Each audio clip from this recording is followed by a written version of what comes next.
ଦେଖିଲା ଧଳା ଗାଈଟି କ୍ଷୀର ଢାଳୁଥିଲା ତୁମ ରୂପ ଦେଖାଇଲା।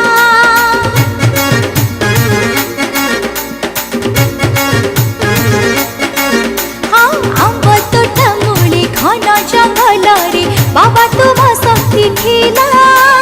ଧଳା ଗାଈଟି କ୍ଷୀର ଢାଳୁଥିଲା ତୁମ ରୂପ ଦେଖାଇଲା। ପିଲା ଦିନରୁ କିଛି ମାଗିନି ତୁମ ଦର୍ଶନ କେବେ ଛାଡ଼ିନି ତୁମେ ଏକା ସାହା ମୋର। ଦୟା କର ଦୟାମୟ ବାବା କୋଟେଶ୍ୱର। ଦୟା କର ଦୟାମୟ ବାବା କୋଟେଶ୍ୱର।